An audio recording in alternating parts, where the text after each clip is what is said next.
नमस्कार दोस्तों, आपका स्वागत है संस्कृत आराधना चैनल पर। और हम आज बात करेंगे महान साहित्यकार विशाख दत्त जी के विषय में, क्योंकि हम श्रृंखला लेकर के चल रहे हैं। पहले पूर्व में हमने व्याकरण आचार्य जी के विषय में चर्चाएं की हैं।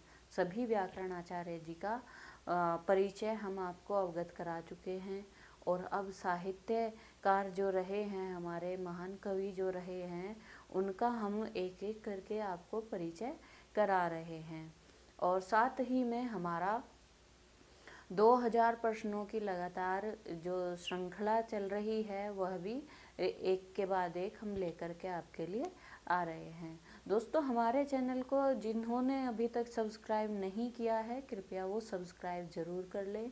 आपके लिए यहाँ पर संस्कृत के सभी विषय प्रस्तुत रहेंगे और धीरे धीरे जैसे जैसे हम आगे बढ़ते जाएंगे, प्रतिदिन एक नई चीज़ आपके लिए लेकर के आएंगे। चलिए बात करते हैं विशाख दत्त जी के विषय में। विशाख दत्त जी का जन्म 450 ईसा पूर्व में हुआ था और ये गुप्तकालीन थे। जैसे कालिदास को गुप्तकालीन कहा गया और शूद्रक को भी गुप्तकालीन कहा गया, तो विशाख दत्त को भी गुप्तकालीन कहा गया। और गुप्त काल में इनका जन्म हुआ। 450 ईसा पूर्व इनका जन्म माना जाता है। और इन्होंने सिर्फ अपने रचना काल में सिर्फ 2 ही रचनाएं की हैं, जो कि दोनों नाटक हैं और जिनका नाम मुद्रा राक्षस और देवी चंद्रगुप्तम है। इनकी विशेष बात दोस्तों ये रही है कि इन्होंने कभी भी प्रेम कथा पर या किसी और अन्य चीज़ पर नहीं लिखा है। और इनके दोनों नाटक जो हैं वो वीर रस प्रधान हैं। और इनके नाटकों में नायिका, प्रेम कथा, अन्य चीज़ों की मतलब ये कह लीजिए कि उनकी कमियां हैं, कमियां कहेंगे या उसके वीर रस प्रधान के विषय में इनकी अलग से विशिष्टता कहेंगे कि इनके नाटक इसलिए विशिष्ट कहे गए क्योंकि इन्होंने दूसरे तरीके से रुख बदल करके प्रस्तुत किया है। इन्होंने प्रेम कथाओं को वर्णित नहीं किया है, इन्होंने सुंदरताओं का वर्णन नहीं किया है। इन्होंने सुंदरता का वर्णन किया है तो वीर रस के उसमें के एक वीरता के उसमें चंद्रगुप्त मौर्य जी की जो जीवन से संबंधित कथा है वो मुद्रा राक्षस में इन्होंने वर्णित की है। और उनके जो शौर्य है, उनके शौर्य के बारे में बात की है, उनके वीरता के बारे में बात की है, तो उसमें इनके जीवन काल के विषय में उसमें दिया गया है। चंद्रगुप्त मौर्य के विषय में उस मुद्रा राक्षस में इन्होंने जानकारी दी है। जो देवी चंद्रगुप्तम है वो गुप्तकालीन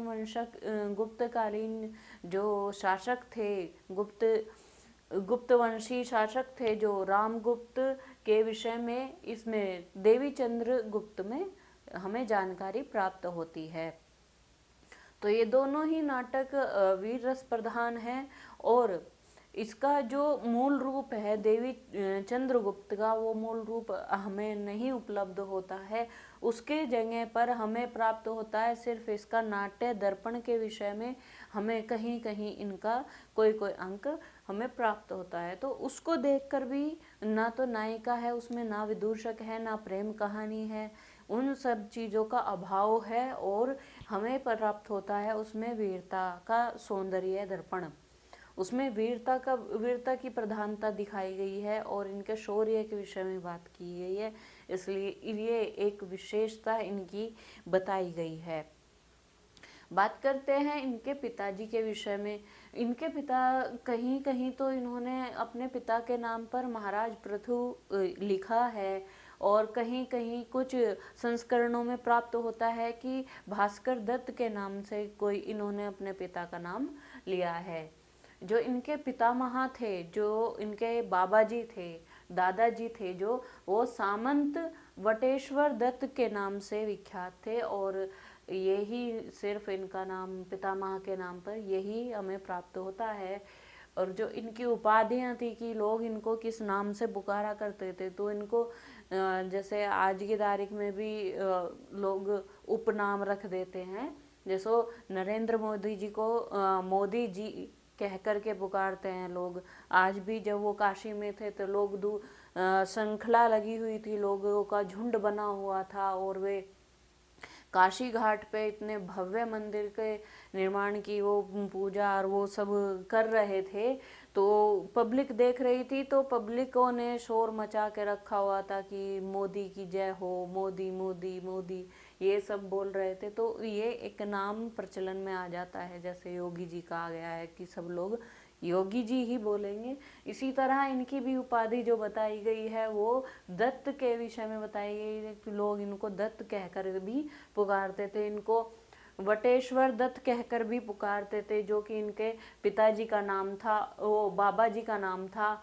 इनको भास्कर दत्त कहकर भी पुकारते थे, जो इनके पिताजी का नाम था, या उपनाम कह लीजिए कि वो उपनाम था उनका। जो इनका मेन नाम तो विशाख दत्त ही था, तो इसलिए विशाख दत्त भी कह करके इनको पुकारा जाता था। तो इनके विषय में, विशाख दत्त जी के विषय में हमें इतनी ही जानकारियाँ प्राप्त होती है, और आगे हम दूसरे लेखक के बारे में कल हम पढ़ेंगे। हमारे चैनल को सब्सक्राइब करते रहें और कमेंट करके हमें ज़रूर बताएं कि आपको कैसा लग रहा है। और आज सभी को बहुत बहुत शुभकामनाएं। आज मोदी जी ने इतना भव्य उसका उद्घाटन किया है मंदिर का, और सभी को बहुत बहुत शुभकामनाएं। ये हमारे देश की धरोहर भी हैं, और हमारे देश की संस्कृति को आगे बढ़ाने का एक जरिया है कि हमारे जर्जर जितने भी मंदिर हैं उनको ठीक किया जाए और उनके स्थापना की जाए, नए युग की एक शुरुआत की जाए। कितना सुंदर हमारा भारत है, ये हमारे देश को, ये दूसरे देशों को भी, हमारे देश के नव युवकों को भी ये पता लगना चाहिए, जो कि पाश्चात्य संस्कृति की ओर ज़्यादा रुख किए हुए हैं। उनको ये पता होना चाहिए कि हमारे देश में कितनी बड़ी अमूल्य रूप की जो संस्कृति है, जिससे आज पूरा विश्व जीवित भी है और चला आ रहा है। हमारे देश की संस्कृति, संस्कार कितने बहुमूल्य हैं, वो चीज़ आज काशी जी में हमें देखने को प्राप्त हुई है। और हम चाहते हैं कि हमारा पूरा का पूरा देश इस तरह भव्य हो जाए, इस तरह सुंदर हो जाए, स्वच्छ हो जाए कि देखने से ही पता चले कि हाँ ये भारत देश है, हाँ ये वो देश है जहाँ बहुत सारे सम्राट लोग रहा करते थे, हाँ ये राम जन्मभूमि है, ये राम का देश है, ये भारतवर्ष है, ये भारत भूमि है जहाँ पर संस्कारों की नदियाँ बहती है। ये पता होना चाहिए सबको। तो इसलिए आप सभी को मेरी तरफ से भी शुभकामनाएं, और मंगलमय रहे सब कुछ, और सब अच्छा चलता रहे। धन्यवाद।